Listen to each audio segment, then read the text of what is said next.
तो कथा के भी कुछ नियम हैं। आइए पहले हम उन नियमों को जानेंगे, क्योंकि कहते हैं ना कि जब हम किसी चीज़ की शुरुआत करें तो प्रारंभ तो पता चले कि कहाँ से प्रारंभ होता है, इसमें क्या किया जाता है, इससे क्या फायदा है, इससे क्या फल मिलता है। और बड़े सौभाग्य का दिन है कि आज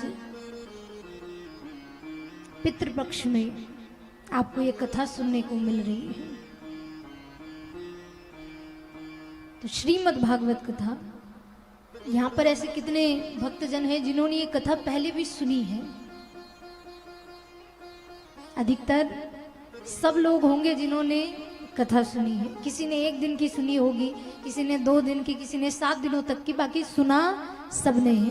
कोई भी व्यक्ति ऐसा नहीं है जिसको ये नहीं पता कि बेटा कथा क्या है। सब जानते हैं कि कथा क्या है, परंतु इस कथा को सुनने के भी नियम होते हैं, इस कथा को कहने के भी नियम होते हैं। तो पहले जो कथा श्रवण करने आप लोग आए हो, तो आज पहला दिन है, कोई गलती ना हो, कोई त्रुटि ना हो, इसलिए हम पहले ही कथा के नियमों की ओर देखेंगे कि भैया कथा सुनने के क्या क्या नियम होते हैं। कि सबसे ज्यादा 2 चीज बहुत महत्वपूर्ण रखती है इस कथा में। अच्छा, श्रोता समझते हो? श्रोता माने जो कथा सुनता है वो। तो कथा में 2 बहुत महत्वपूर्ण चीज है। कौन सी? कि पहला तो आसन और दूसरा अनुशासन। पहला तो आसन। आसन का अर्थ क्या?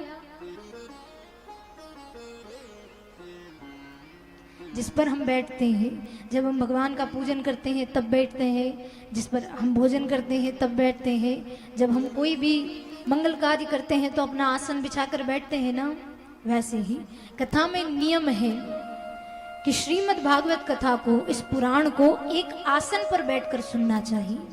किस पर बैठकर सुनना चाहिए? आसन पर। अब आज पहला दिन है, मुश्किल ही होगा कि आप लोग अपना आसन अपने घर से लाए होंगे,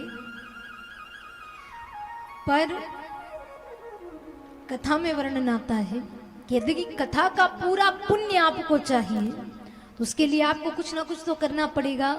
तो अपना आसन अपने साथ लेकर जाओ, और जहां पर आपको बैठना, जहां उचित लगे कि हाँ भैया ये स्थान मेरे लिए ठीक है, वहां पर आप अपना आसन बिछाओ और उस आसन पर बैठकर आप इस कथा को श्रवण करो 7 दिनों तक।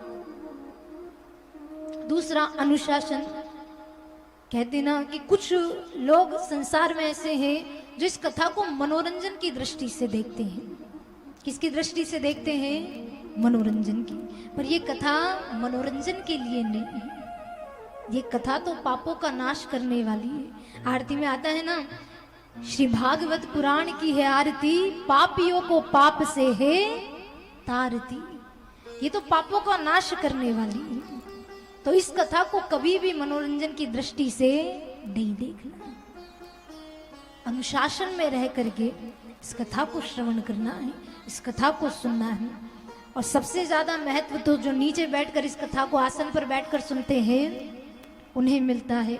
पर यदि शरीर में कोई दिक्कत हो, कमर में दिक्कत हो, पैरों में दिक्कत हो, तो फिर आपको छूट है कि आप फिर कुर्सी पर बैठ करके इस कथा को श्रवण कर सकते हैं, सुन सकते हैं।